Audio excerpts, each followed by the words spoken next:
At high noon on the hottest July day in memory, the sprinklers on Evelyn Hargrove's manicured front lawn gave a final wheeze, spun once like a dying ballerina, and quit.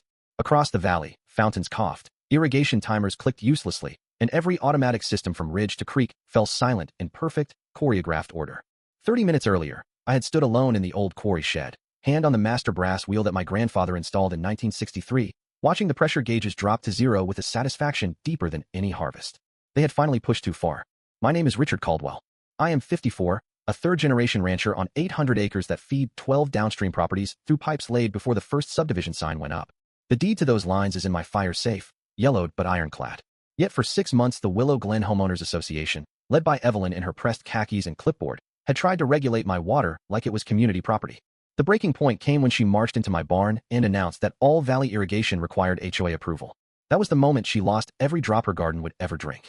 It started innocently enough. A spring board meeting where Evelyn declared no property could alter flow without Form 27B. I laughed out loud. My main line supplies the entire lower valley. I have maintained it since I was 16. She responded with a certified letter demanding inspection of my pumps. I began a quiet file labeled bureaucratic nonsense. By April, HOA volunteers in neon vests trespassed with phones, photographing my trench lines. One afternoon, I caught 2 of them measuring pipe diameter. They claimed collective rights superseded boundaries. I offered lemonade, installed new locks that night, and waited. The fine arrived next, $2,500 for obstruction. I drove to their clubhouse with the original county plat. The room smelled of burnt coffee and entitlement. I laid the 1963 deed on the table. This valley drinks from my well. Technically, you are tenants every time you flush. Evelyn blinked, promised legal counsel, and adjourned. Summer heated up. They planted hidden cameras, blocked a PVC delivery, mailed daily warnings of injunctions. I worked nights marking valves, upgrading the remote manifold by the quarry. I could shut the entire grid from one building if I chose. The day I chose was their Bloom Festival. Evelyn stood at a podium preaching responsible stewardship while I walked to the shed and turned 5 wheels counterclockwise. The hiss of escaping pressure sounded like applause. Sprinklers spat air, fountains gurgled mud, hoses collapsed. I returned to my porch with iced tea and watched the valley discover thirst. Panic spread faster than heatstroke. Group chats exploded with sabotage theories. Portable pumps appeared on lawns like desperate lifelines. Brad Jenkins, self-appointed operations chair, stormed my drive waving a wrench. I reminded him his mother's koi pond sat on line 3B. He left pale. County Inspector Tom Whitaker arrived next, sunburned and skeptical.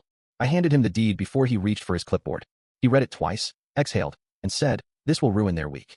He confirmed the HOA held only easement, no control. His report went to their office. Rumor says Evelyn shredded it on the spot. I began selective restoration, opening valves for 3 old-timers who never joined the HOA.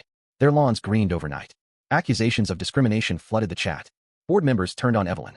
I watched from my porch as 2 argued at the community gate, the irony sweeter than well water.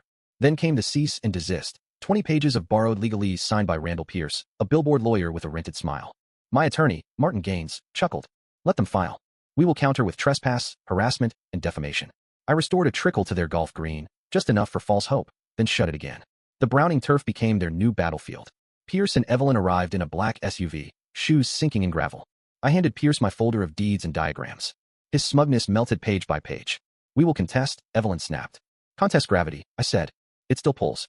The injunction hearing lasted 40 minutes. Pierce rambled about public dependency. Gaines produced the 1963 plat, grandfather's photos, easement language. The judge, a man who had seen every flavor of nonsense, dismissed the claim, ordered the HOA to pay costs, and fined them for frivolous filing. The gavel fell like summer thunder. That evening, I opened the main valve. Water roared back through the valley. Fountains danced. Sprinklers sang. Cheers drifted up the hill. I thought it was over. It was not. Evelyn rebranded as Valley Renewal Initiative, claiming state grants for smart meters. The grants did not exist. She sent drones that buzzed my barn like angry hornets, spread rumors of illegal storage, hired teenagers to open bypass lines during a midnight thunderstorm.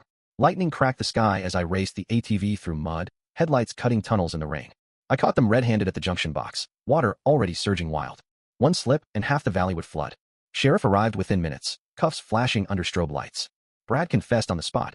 Evelyn had promised gift cards and community hero status. Charges filed before dawn. Conspiracy to tamper with utilities, reckless endangerment. The renewal initiative collapsed overnight. Board members resigned in droves. Evelyn's house went on the market at a fire sale price. She vanished before the sign went up. Residents formed a simple maintenance co-op focused on shared tools and mutual respect. I signed on as technical advisor. No salary, no title, just the quiet satisfaction of pipes humming steady beneath the earth. Winter came early. The old clubhouse became a tool shed. No podiums, no clipboards. Spring brought native grasses, shared hoses, children fishing the creek without fear of citations. The valley healed, green, and forgiving.